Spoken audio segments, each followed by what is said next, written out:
Hi, this is Jonathan Mamrell here on the HR Engage podcast. And I'm with a really, really special guest because I've got Mark Lindley with me. Mark, how you going? Very good, Jonathan. It's great to be here this morning. So Mark, I know quite a bit about you. You're very active on LinkedIn. You've got this amazing experience overseas. But instead of me trying to talk about it and punch out a few things, let's just give it over to you. Tell us a little bit about yourself. Sure, absolutely. So, look, I've been in HR leadership for around 20 years. I've been very fortunate. I've gone across multiple industries. So I've gone from, well, not from, but, within security, aviation, facilities, FMCG, retail, and more recently in corrections and immigration. Wow. So it's been a great span of industries, and there's a lot of things that um, there's in human resources particularly, there's a lot of similarities. A lot of people feel that industries are very unique, and they do have their nuances, absolutely.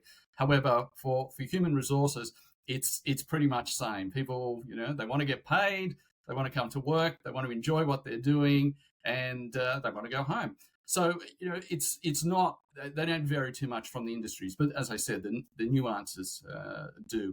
I worked 12 years in Dubai. My wife and I left Yeah. some time ago now. We've been back 4 years. We came back in 2020. Prior to that, we spent 12 years in Dubai. I worked across the Middle East and South Asia.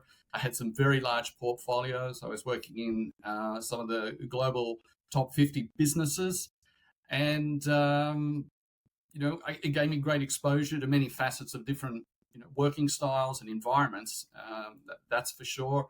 And especially employee headcounts. The largest employee headcount was just over 220,000 employees, which was Wow. across a Middle East and South Asia region. So when you have headcount of that magnitude, it really makes you stop and think: how do I get messages across, or the message across, to so many people in as much timely manner as possible?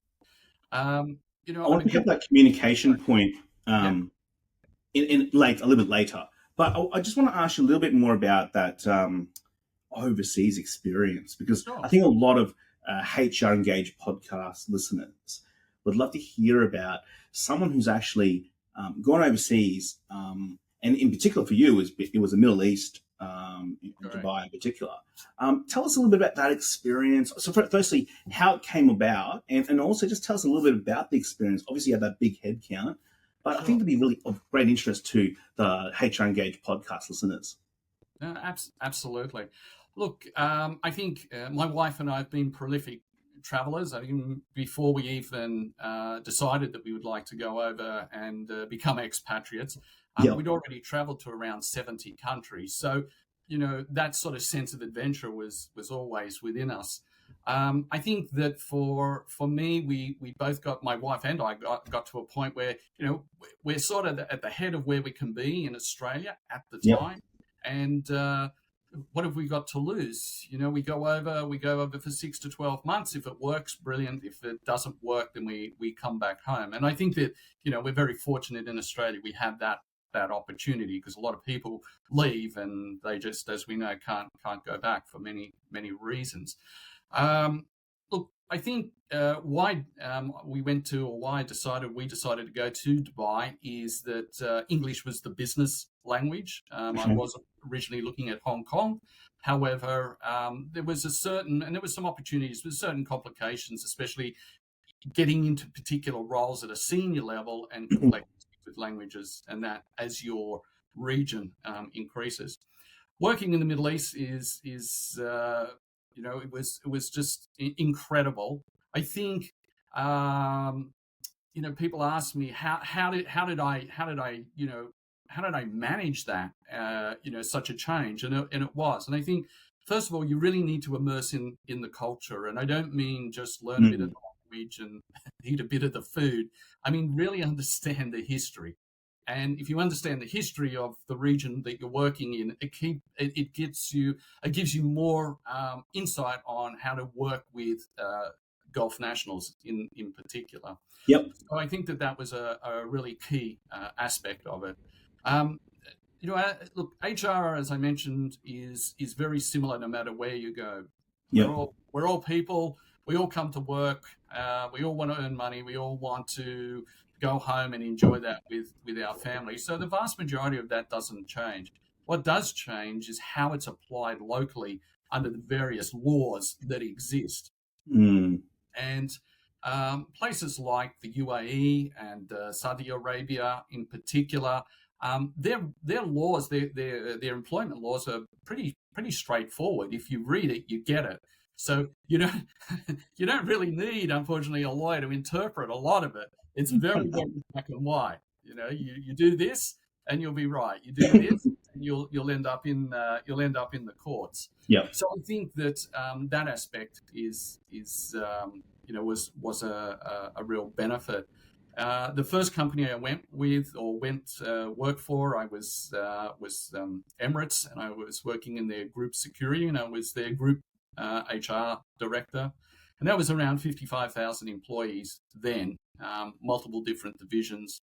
So you're bringing, I think there was roughly, you're bringing in about 48 different nationalities. So it's also being able to understand that, you're going to have to, if you look at communications, there's just not one communication thread. It has to be broken down into multiple communication streams so that everybody understands it. They process that, and there's that opportunity for them to come back with any questions that you can answer, and those answers need to be in their language as well. So I think that those are all about learning. The function in human resources is very unique, especially in the Gulf, because like the CFO is totally responsible for the financials of a company, and if he or she does the wrong thing, they're going to jail. In the Gulf countries, senior HR, chief HR director, VP roles as such, are custodians of the people in the literal sense. So if there's a problem, it's the HR director that's going to court, and it's the HR director that potentially can wear the brunt of some of those consequences. Yep. So I find that's a great incentive to get into the detail. Yes.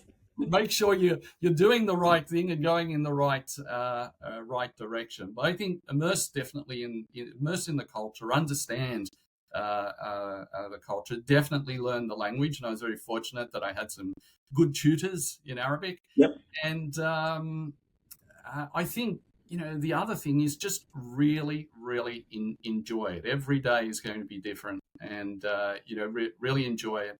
And embrace those differences. And I can tell you, the bigger the company, those differences come every hour. Wow. I mean, that was a huge, a big chunk of your career is that overseas flavor. But I want to go a little bit further back, I suppose. But, obviously your journey into human resources, could you just give us an idea of what your journey's been like, how it started, and why did you get into human resources? Yes. No, it's a good question. I think for me, I originally I started off in operations in the retail sector, and the great thing about that is it really, well, when I say immerse you, you had to, be very on top of all the commercial drivers. Yes. So it gave me and I really enjoyed that. I like a formulated approach where possibly it can be taken. From there, I got more involved in learning and development. Then I started heading up some learning and development functions. And then I saw that the broader contact with people via human resources is probably a way that you can even influence more across the organization. And so therefore I transferred, or transitioned, I should say, into human resources. Mm-hmm. And so that took me up, as I said, to about 20 years. And those early days were working in retail. Then I moved into FMCG. And before I actually moved to Dubai, I was working in health services in audiometry. So it's been So, quite the journey. so operations was a starting point, Yes. um, and that sort of gave you a broad brush, and then you sort of that sort of naturally gave you an idea to get into human resources. I suppose for those especially who follow you on LinkedIn and those who have seen a lot of your and you've done a lot of speaking spots and a lot of information out there. If you just sort of type your name into Google, there's quite a lot out there. I suppose what's really comes clear across is that you're very passionate about human resources. You're very passionate about human resources leadership in particular, from the leadership perspective, but you also enjoy it. I suppose the big question is why? Why do I Why? enjoy it? Yes.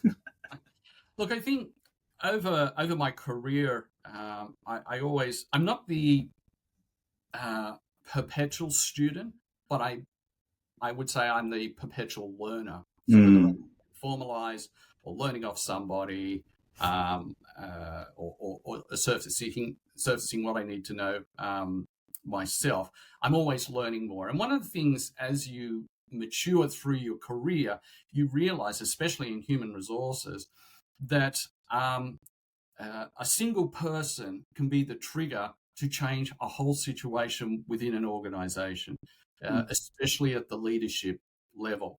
yeah. If you have a product or something in inventory, once it's produced, that's it. You can't really change it unless you take it back to the factory Yeah. and re-engineer it.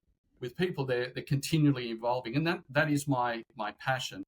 And I've always worked on the greater resistance, the more passionate I become working with that particular individual, because things can change quite quickly, as do people's approaches and how they process information, and then as an outcome how they promote that back out to people. So Yeah. my passion in HR leadership is very much on the show me somebody who is so immovable that nothing is going to change, and that's the person I love to work with.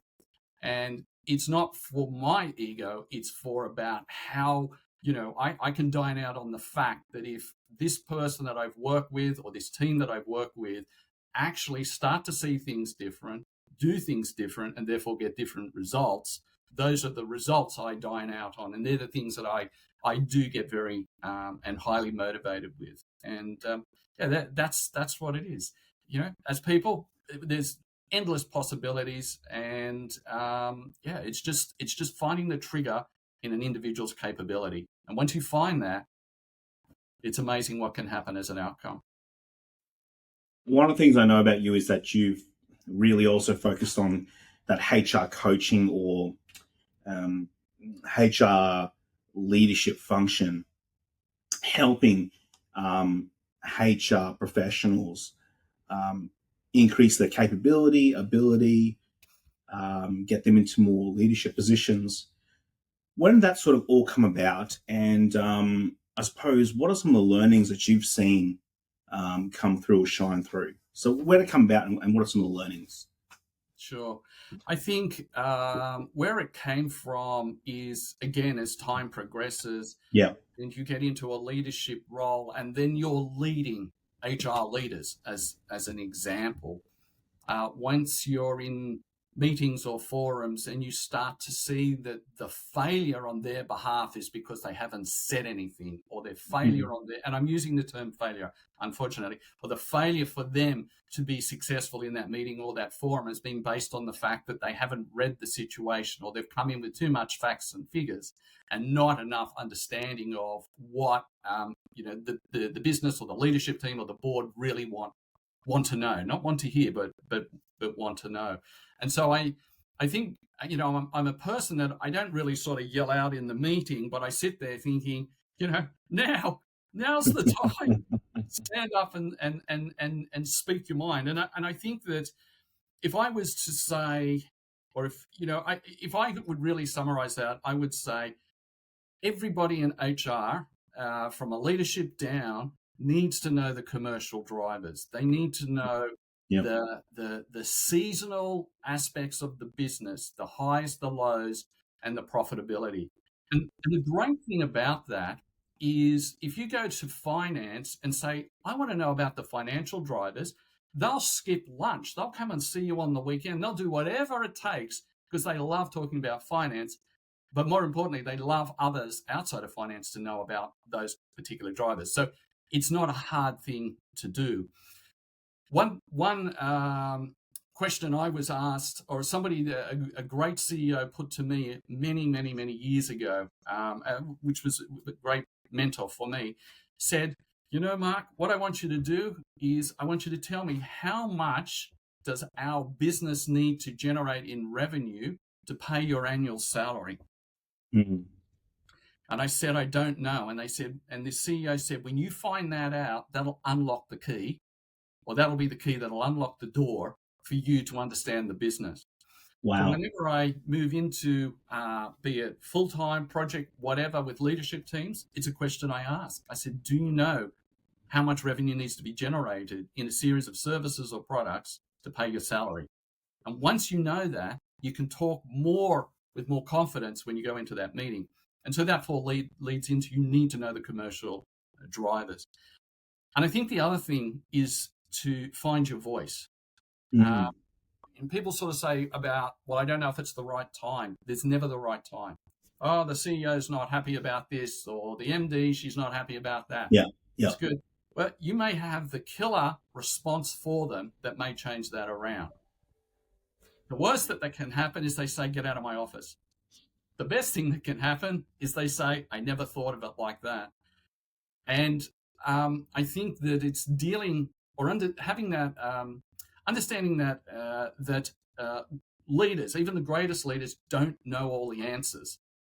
So don't be hesitant in coming back to them and saying, what about this? I thought it through. Is this something that we could work with? And you could be surprised, the response by the CEOs. So know the commercial drivers and speak up, at the meetings.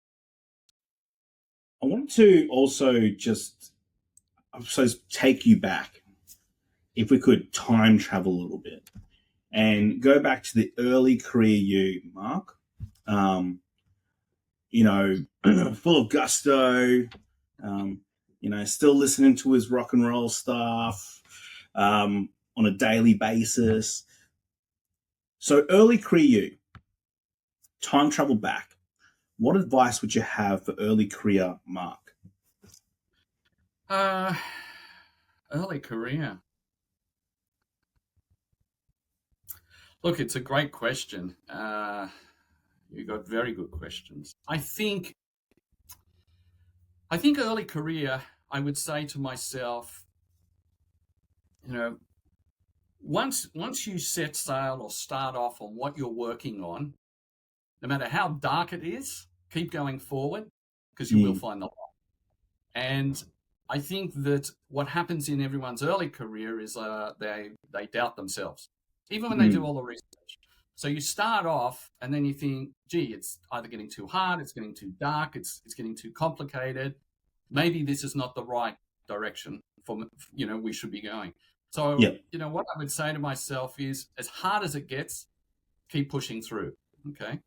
You've also got to balance that off, that if you never see the light or the end game, you got to rethink that. But I think early career, it's going to be hard. If it's not hard, you're not sweating, you're not concerned, you're not losing a bit of sleep, then I'd be thinking, how involved are you in what you're doing?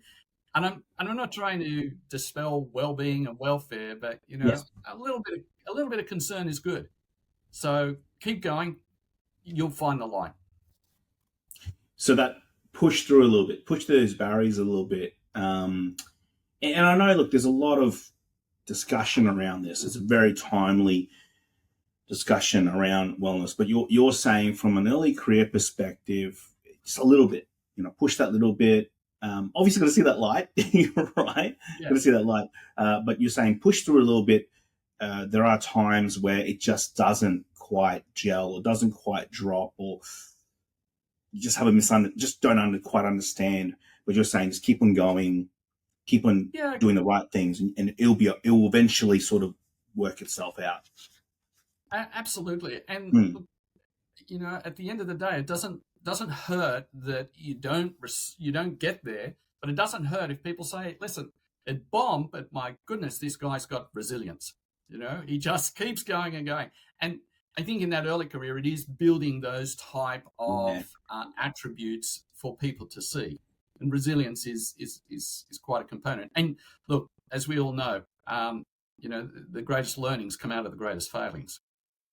Oh, that's a really good one. Greatest learnings come out of greatest failings, because I think there's a lot of more early career HR, sorry, HR practitioners that are listening to this today and thinking to themselves, oh, this is getting a bit tough. Don't know exactly quite what I'm doing. Maybe they don't quite have the people to bounce things off. And your thoughts are, look, it's okay. We've all essentially been there. You've been there, and just keep on going, keep pushing through. It'll build a bit of resilience later on for much harder tasks in the future. Absolutely, and don't be afraid to be a bit creative. I've been in many meetings that over the years where someone will put an idea out and everyone will say that's ridiculous, and the CEO will go, well, I can't hear anyone else. So I'd rather have one idea. I mean, it felt great, but then it's all we got. Not good, but it's at least they're thinking and working on it. Yeah. So I think it is finding that balance, and I'd also just say on that too, Jonathan, is in your early days of HR career, as long as you're working within the framework, you really can't put a foot wrong. Okay. There you go. You got it from Mark. You can't put a foot wrong. I mean, it's totally out of context. Exactly. But you've got to work in a framework. Maybe it's that. You're still within the framework. You can't put a foot wrong. Yes, that's the caveat. Yes. Now, there's obviously a lot of early career practitioners that listen to this, but also there's a lot of people who are in the midst of it right now. Experienced HR, people and culture professionals in their teams right now, either working on projects, they're working in bigger teams, smaller teams.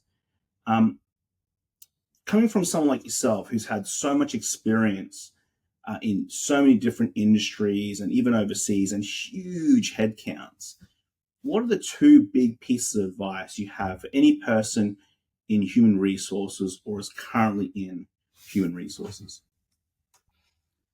Look, I think the first bit of advice is if we think about technology as an example, despite what people believe, there was technology 20 years ago. And there was technology 50. Well, what was deemed technology? So if you just look at that umbrella of technology, and no matter where you are in your career, you need to understand technology is not going to solve all your problems. And technology is not always purpose fit for the challenges the business may have.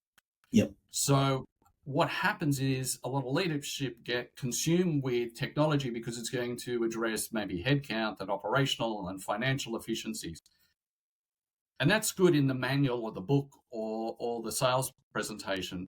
But in reality, it may not fit or be the right fit for the culture of that business or the industry within that type of industry. So I think advice is don't get too consumed with technology. Technology will always be an enabler for you to do things. And as time progresses, technology will be an even greater enabler. But always remember, you've got to be ahead of the technology.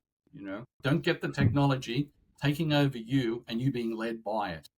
And I've seen that happen many times in organizations. It's you don't just switch it on and think, great, now I'm going to get another day back in the week.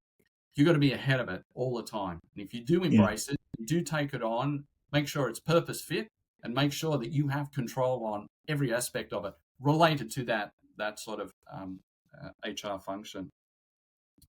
I think the other thing is it's part of I guess what we read in job descriptions and relationships and that within a business, in the business relationships with HR. I think we've got to stop being, well, not stop. We've got to reduce a bit of our thinking on being support and partnering, and we need to be more on leading and driving, because I think support and partnering is working in, which is fine. Yep. Yep. Leading and driving is getting ahead of the pack and then turning around saying this is what we're doing. And I think in HR leadership, that is really, really important. Let's not go with the stream always, be in the same river, but we don't always have to go with the flow. We should get ahead. We should be thinking about things and initiatives and ideas that leadership have not even considered, or they may have considered and thought, how do we make that work? So I think there's a bit too much on the support and partnering. How do we work in with you? How do we build the relationships? So all of that's good.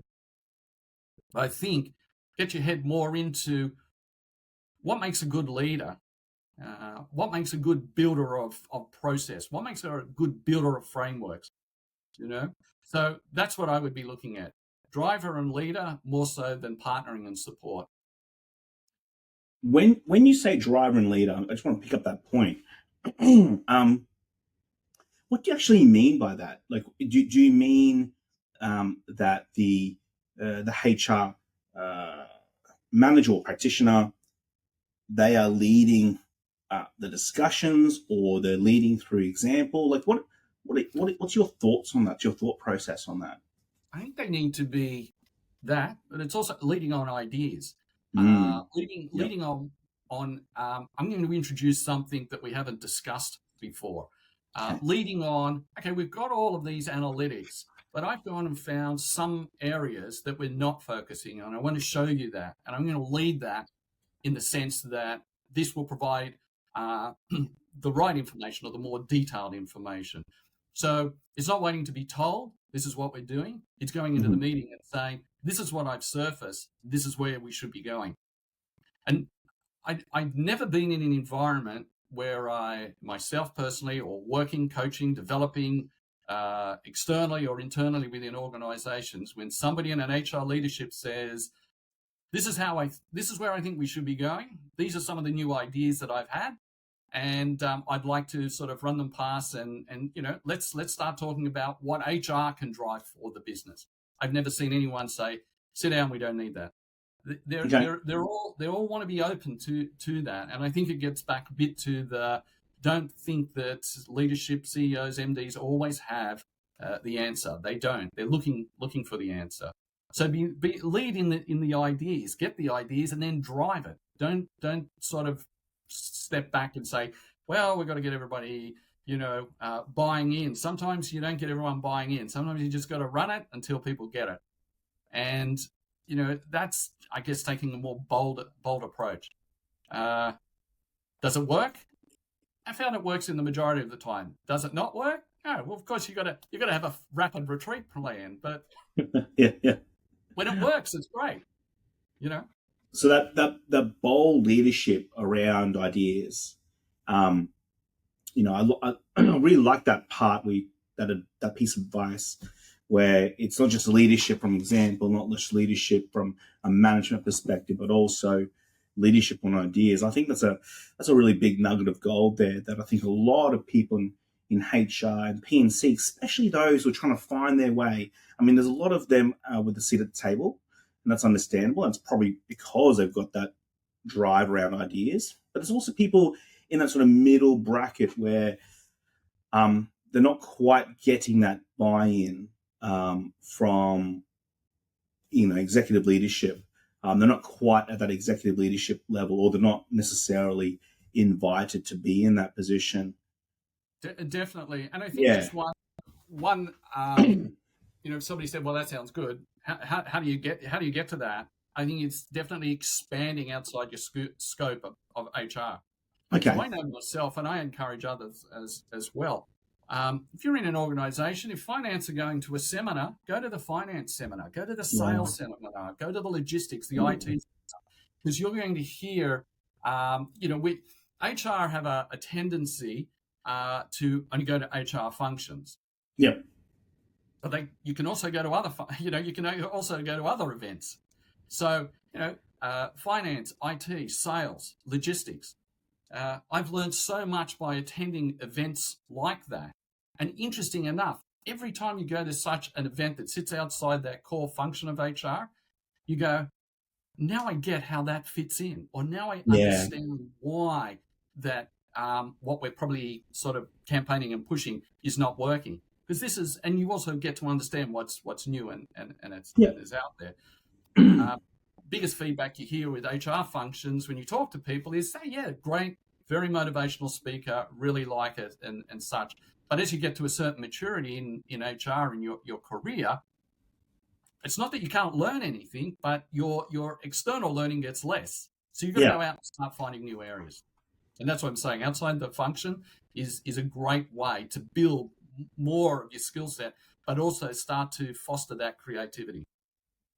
It's a really interesting point that you bring up there because I think a lot of people, I mean, in business generally, if you look at what some other industries are doing, what other types of businesses are doing, you get a better feel of what's going on in the market. And you're saying pretty much you can do that with HR too, where go to the finance seminar, go to the IT seminar, go to the sales seminars or conferences, talk to a few people, see the speakers, see what sort of processes, because then you'll understand the drivers, motivations, all the new things as well, all the little shiny objects as well. But also, I suppose, the key one being the communication aspect, right? So being able to then more clearly communicate why this is important, but do it in a way that they can get potential buy-in. That makes a lot of sense.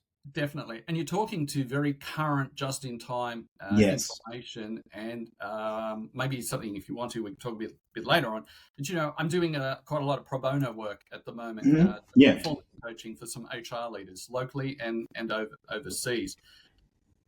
The short story is I advise somebody to go to the finance. I say, go to finance, ask them when the next, finance seminar is, and go to it. So they did. They came back. I said, and I said, circulate, meet people. I said, what was the feedback? I said, pretty well everybody said to me when I introduced myself, I wished our HR person was here today. So Wow. It's also a clear message that you want to understand the business better. Mm. And you're not going to get a better advocacy from other leaders within the business outside of saying, yep, well, look, John or Mary, they were there. They were there at the finance fund. I'm actually going to hand it over to them. So your advocacy and your buy-in is going to be far greater because you're seeing to be making what you are the investment into other facets of the business. You understand the other facets of the business, you'll understand how to do HR better. It's amazing advice. I think it's really good advice. Now, looking at challenges, because human resources go through so many challenges. Off the top of my head, there's all these new IR laws right now. That all human resources are facing. There's technology that's coming in. That HR having to deal with. Obviously AI being the big one, and automation. So, but from your perspective, what is the biggest what's the biggest challenge that you're facing now in human resources, and how are you tackling it?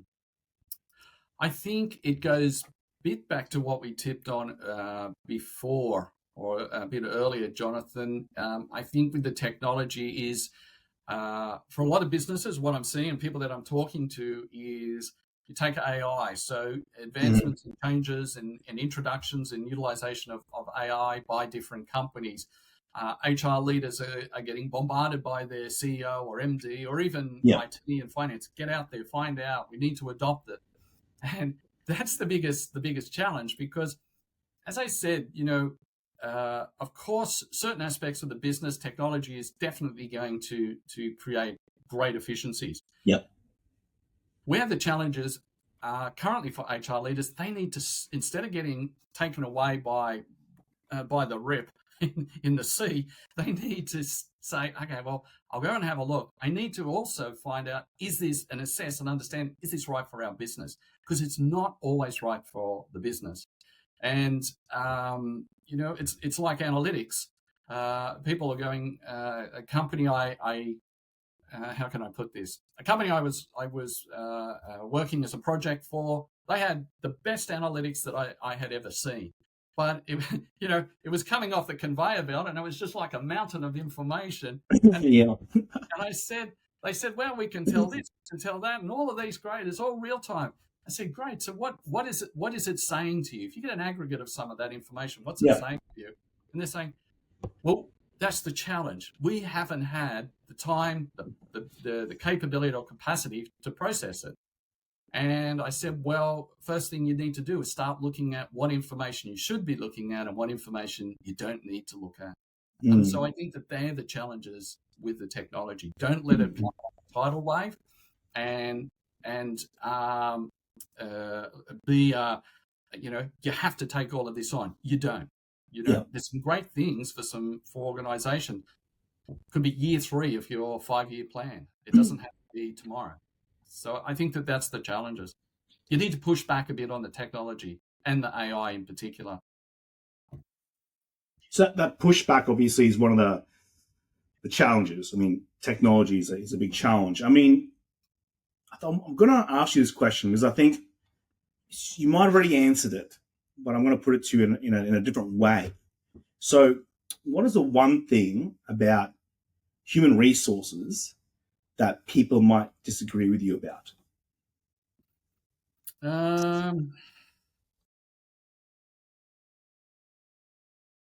What do they disagree about? I think when we say disagree, I think when I talk about be bold, find your voice, speak up, put your ideas out there, get ahead of the curve, people go, well, that's all good, but it's the opportunity, or it's, I'm not in those meetings, or, it doesn't fit within the HR scope. And I say, break down that sort of rigidity of HR that you're operating in that stream, and go out there and promote your ideas. And if you wait for leadership to come to you and say, what should we be doing here? You need to be going to them and saying, this is what I believe we should be doing. So I think people disagree on how bullish HR should be. Okay. And I always have a response that is really unwinnable when I say, so if you do this, what is the worst that can happen? And they say, some people say, well, they won't like it, or I could lose your job.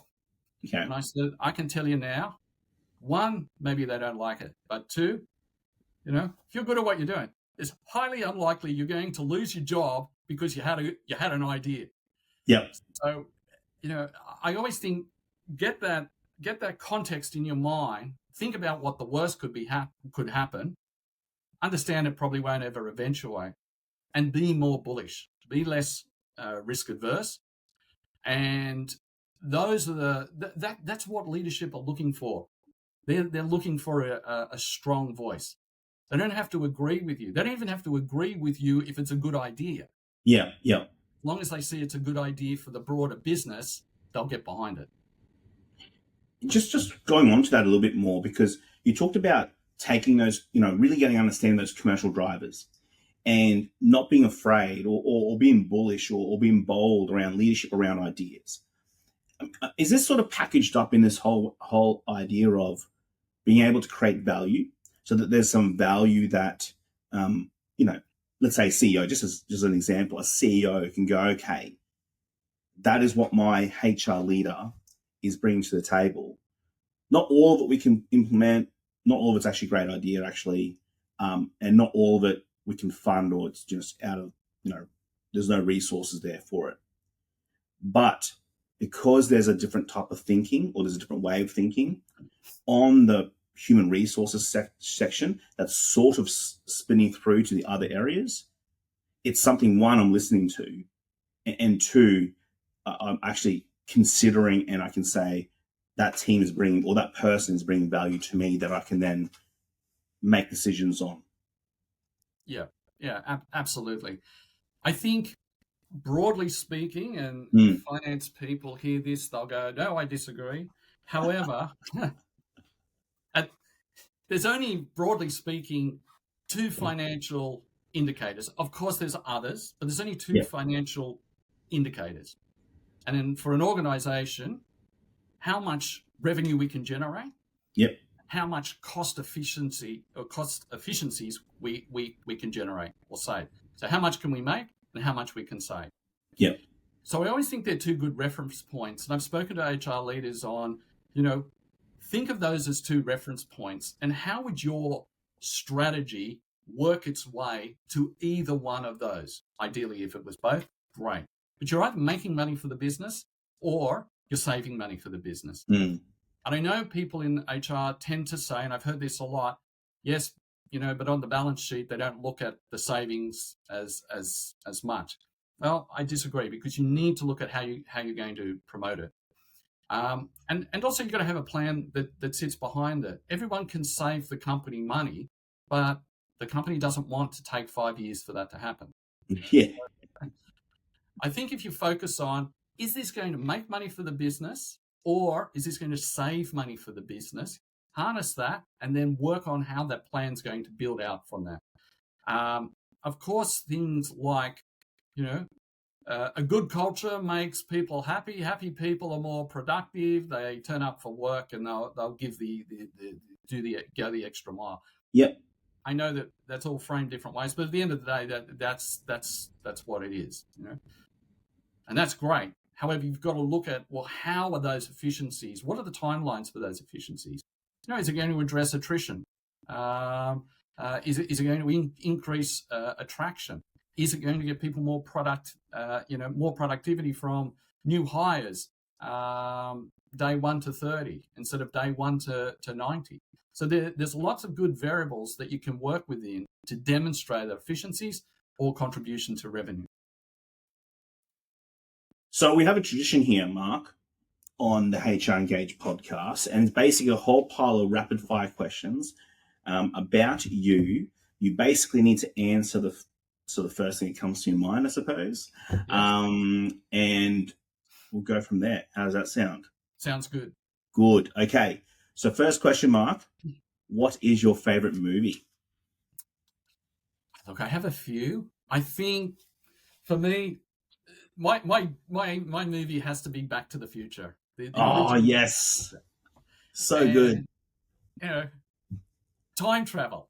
If you can time travel, you can do anything. If you can go You back. got me there. You got me, Mark. You got me. It is awesome. It is awesome. I think it's, in my view, one of the best triple threat movies. It's just awesome. It's just got everything. Yeah. Fantastic. Time travel, just the possibilities, right? Endless possibilities. Learn from the past, invest in the future. What else can go wrong? So many things. So many things can be learned from Back to the Future. It's so good. You should be studied in school for sure. You should be studied in school. Definitely. What is your favorite holiday destination? Well, as I mentioned, my wife and I have been very fortunate to travel a lot. I have to polarize that a bit. If I wanted a total escape, and be remote, I'd go to the Maldives, where it's, islands that you look out there, there's just nothing out there. Yep. And if I want to be what I would say the center of the world, I'd go to New York. So I like everything in between, but escape, Maldives, the pulse of the world, New York City. Lovely. Sounds great. Now, apart from family and friends, who has inspired you the most, Mark? Well, I keep saying there's been a few. I think somebody that I have seen many, many years ago speak, and somebody that I suppose the person I've followed, over a journey would be Richard Branson. I think if you look at Richard Branson from conception of his early days writing a student magazine to now he's going to launch the first balloon in space. Yeah. His thinking and his approach and his entrepreneurship whilst out of the box, just has, to me, I just relate to how much he generates ideas and how he works with people, and he just has this real positive outlook. So I would say Richard Branson. I've read his books, his podcasts. I was very Hmm. fortunate in Dubai. He was a keynote speaker, and I think if you put all of that together, it's the same message he comes out with, and it's a Yep. good message. And you can learn a lot from listening to him. In my view.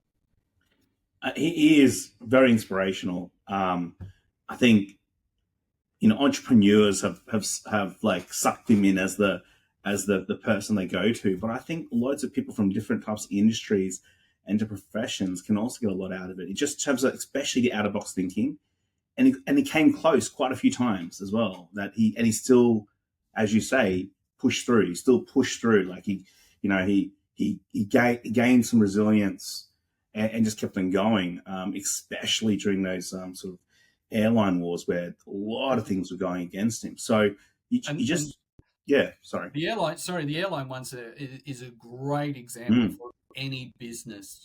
I didn't like the way things were being done, so I'm going to change it. I'm going to buy a yeah. plane. I'm going to sell the seats, and the seats will go down as a down payment. I just think that approach. However, he's always the first to say when people go, "Oh, you're a legend, and you've done so many great things." He said, "Yeah, but I've had a whole highway of failures. It's the failures that made me understand what I should do and what I shouldn't do, and when I should let go of things." I think Virgin it's a is. really good question because keep up because you did mention earlier today the specific word failure and learning from your failures because you're absolutely right. We always remember, especially with a lot of successful people, the successes. But actually, there's a lot of failure in the background too. But the key, I suppose, is they had that real thinking that, yeah, I know this is going to work. I've just got to push through. In saying that, though, we've also had, on the flip side, we had a lot of people who have also failed terribly. But the ones that seem to do better than most seem to be the ones that go, yeah, okay, it failed miserably. It was bad, but they've learned from that. And it's not going to be maybe Richard Branson heights, but they still get to a certain level. And I don't think they would have got there without those values. So even no matter what level, I think that rings true. I think. Definitely. And look, failure is a word that again, some of the people that I've been coaching, Mm. you can see when you say, well, it sounds like it failed, and they go, and you can see them go, oh, well, I don't know if it failed. It just, this didn't happen and that didn't happen and everything like that. And I said, look, I tell you what, was it successful? And they go, no. And I said, go and look at the opposite of success. And then they go, it's failure. Yeah. The key is your ability to bounce back. If you acknowledge Yeah. that you've failed, then it pulls the door down and say, right, stop what you're doing and start looking at why it may have happened. Don't consume your whole life on that. And then what do you want to do differently? And I think that if we soften things too much, then, people tend to accept the failure as well, I almost failed, or, it's no, you didn't. Got close. It was close. Exactly. Um, so last of the rapid fire Yes. questions, Mark, tell us something about yourself that people don't know about you. I think people sometimes they get surprised. I'm a second Dan black belt in Taekwondo. Whoa! Wow! So a lot of people I'm don't, surprised. don't I'm yeah. surprised. So yeah, I think a black belt in martial arts is probably something people get surprised. And now it's not a surprise for those who are watching, not just listening, but watching. You can see in the background. Just give us a bit of an update there. You've got quite a few photo frames or frames in the background there. So I can see Kiss, Rolling Stone. There's a few others there too in the background. So a big fan. Yes, yeah. Look, music's been my passion. I mean, that's been from literally childhood, just sort of almost that proverbial when I bought my first record, which was a AC/DC TNT, Wow. which probably be worth thousands now. You know, the You original. should have kept it, mate. I What's should have. going on? I should have kept it, but I think that goes back, and I've always had a passion for music, and been very fortunate to meet some music artists, to get autographs and things like that. But I like I like a full expanse of music. I have a great appreciation from anything, even from opera to classical, right through to very hard rock, heavy, and Wow. everything in between. So if it's, I think with music, if it's good, it's good, and I will listen to it. So, second Dan, black belt taekwondo, and rock music lover, but also lover of music in general. Correct. Music. Yeah, wow. Pretty amazing. Mark, just last couple of questions. If you could recommend a book, so a lot of people listening to the HR Engage podcast, they're in HR, early career, in the midst of it, very senior people. If you could recommend a book, movie, TV show, or podcast to listeners, what would it be and why?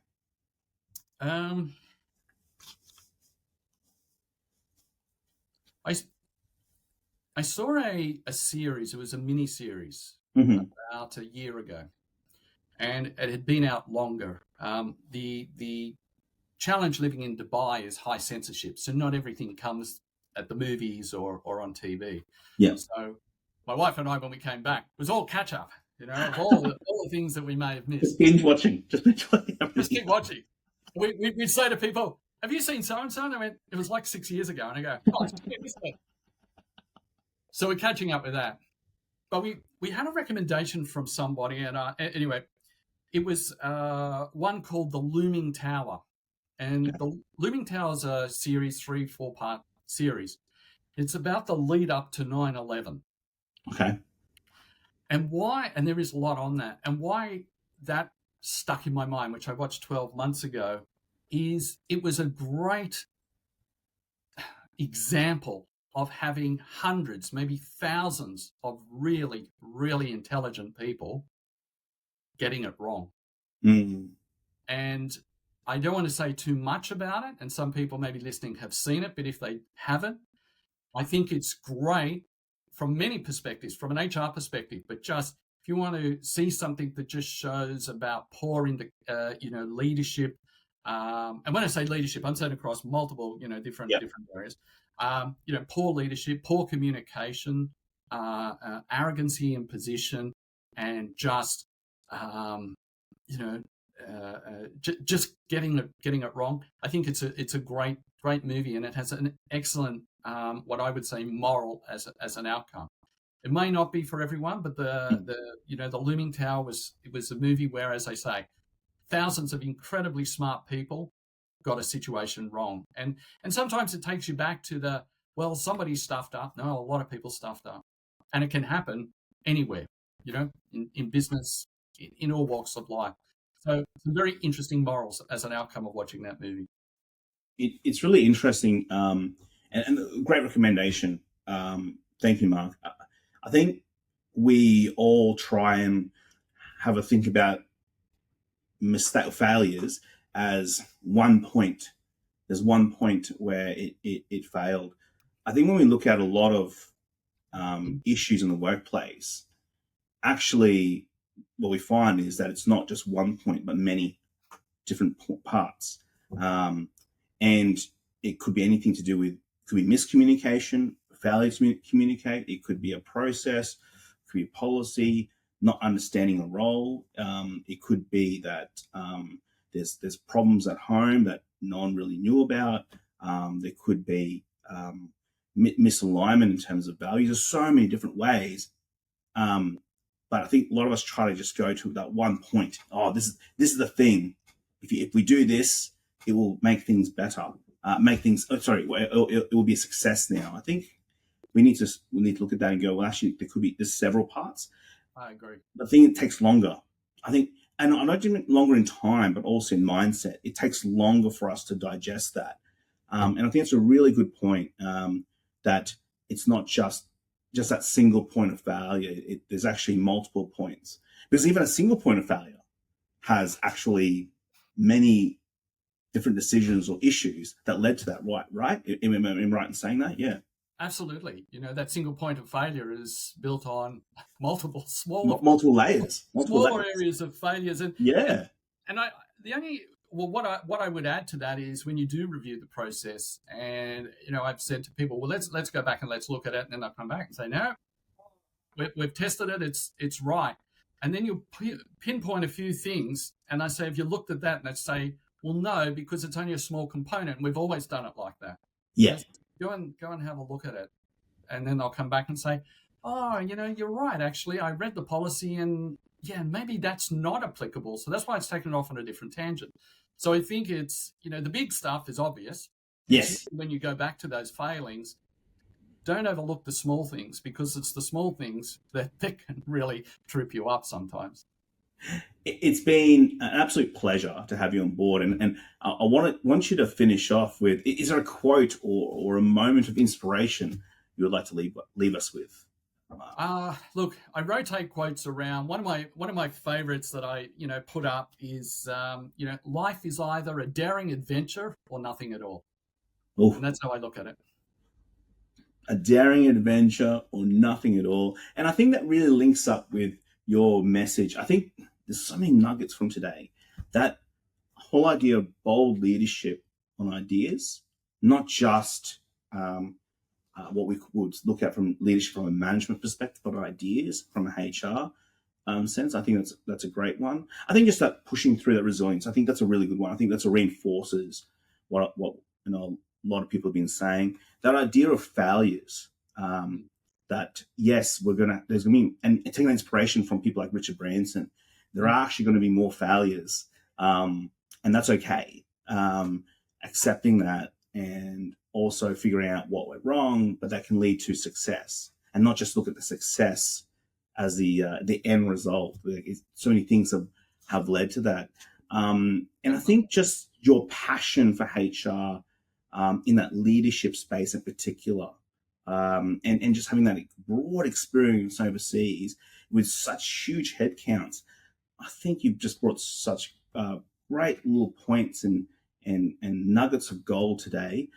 So I really appreciate it, and thank you so much for being on the HR Engage podcast. Thank you, Jonathan. I really appreciate it. Very kind words and feedback. And if people listening, or when they do listen, do take something away, then yeah, our time has been a great success from the two of us. So I really appreciate the opportunity. I'm sure they will. So thank you very much, Mark. I'm Jonathan Mamrell. This is the HR Engage podcast. Speak soon.